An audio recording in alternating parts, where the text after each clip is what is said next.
Namaste, Jai Bharat.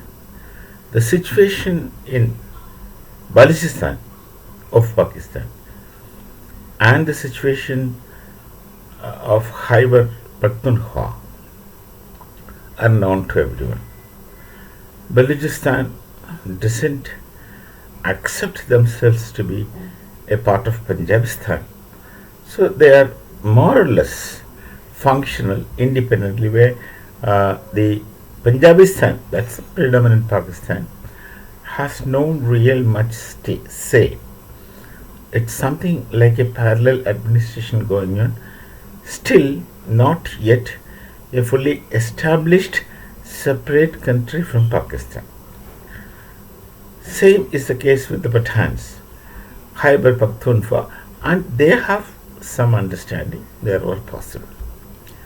There's a third party in this, apart from Pakistan occupied Kashmir, but that is actually the first party. Second party is Balochistan, third party is Pathans, and the fourth party is Sindh. Sindh. They wanted a Sindhu desh, and just because of Punjabis, the Sindhus will be further forced to ask for separate existence. They would be further compelled to go more intensely for Sindhu Desh. If you look at the history of Sindh, it's interesting and appalling at the same time. If you go back to 7th century or 8th century AD, something like that, 7th century I suppose, the first point Bharat was attacked by radical Islam was Sindh, AD 7th century. So that Qasim Muhammad bin, an Arab who was young, 22 years or something at that time, his age, had invaded Sindh with the only objective of converting everyone into Islam. And that is the only thing he knew, because he is coming from such background where everyone was converted. So this man has no understanding about Bharat or the Hindu Dharma, etc. He comes like a bull charging forward, and that was a significant invasion. Actually, the first invasion of Bharat was from Greece, Alexander, and there's a qualitative difference between Alexander's invasion to Bharat and Qasim's invasion to Sindh. Alexander was, after all, the student of Aristotle, carried some nobility with him.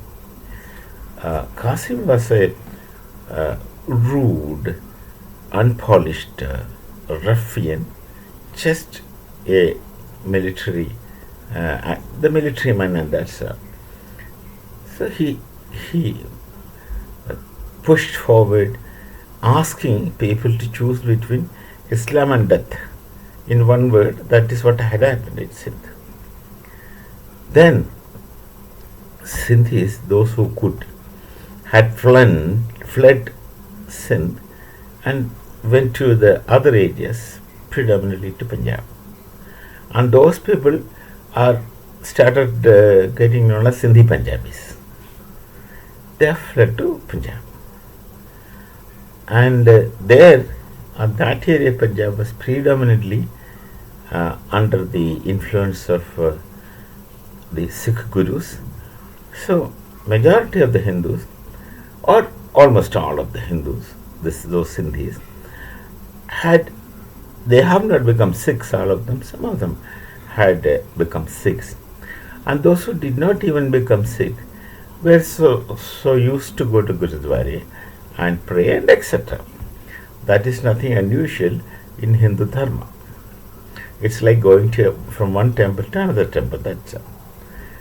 But then in 1947, the same Sindhis, the Hindus obviously, had to leave their land and then come back to Bharat because of the division of Bharat and Pakistan, where the entire Sindh had gone to Pakistan. So uh, the Muslims, original Sindh was mostly Muslims. The Hindus had already fled to Punjab during the invasion of Qasim. And with the division of Bharat and Pakistan, Sindh has completely gone to Pakistan. There were hardly any Hindus in that Sindh. So, along with the Punjabis, the Sindhis also came to Bharat just because of their religion. They could have not existed there in any case, which is very obvious. Now, in the present Pakistan, the Sindhis were Muslims, Sunnis, who stayed back, who were the first converted, so to say. They have no say. They have no say, in spite of the fact that they were intellectually better than others. And Bhutto himself is supposed to be Sindhi, though someone says he's not really a Sindhi. That's a narrative, I don't know. Bhutto himself is a Sindhi, at least accepts that he is a Sindhi. In spite of the fact, the Sindh continued to get sidelined because of the Punjabi domination. At present, there is already a movement within the Pathan group, Khyber Pakhtunkhwa and Balochistan. The Sindhis are also aspiring for a Sindhu desh. You remember, it was religion to begin with previously. Now it is not just religion, it is something like culture to them. These Sindhis are suffering. They don't want Punjabis. Now Punjab is not letting water, the additional problem. Punjab is using the water and not letting it go to Sindh, and those people in both Sindh and Punjab of Pakistan are basically farmers who would need water, and Punjab would prefer to use or like to use the entire water without giving anything to Sindh. That would augment the situation. So now there is a possibility of Sindhu desh claim becoming intense. What will be the modus operandi and I cannot speculate, but there is this possibility of Sindhu desh becoming intense.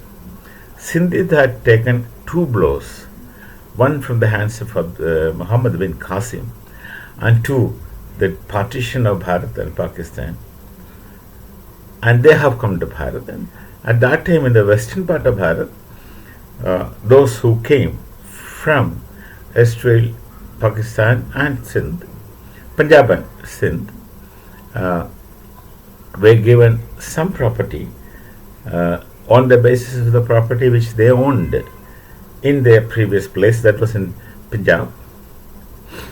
Many people from Lahore, and they were given equivalent land here, and they now are thriving. My son is my eldest Sindhi that way, and they have got some land when her grandparents reached Bharat after 47 partition. So this could be another moment within Pakistan asking for Sindhu desh, of course, in spite of the fact that they are Muslim. And these Sindhis are Hindus, and they continue to be in Bharat. We shall meet again. Namaste. Jai Bharat, Jai Sri Ram.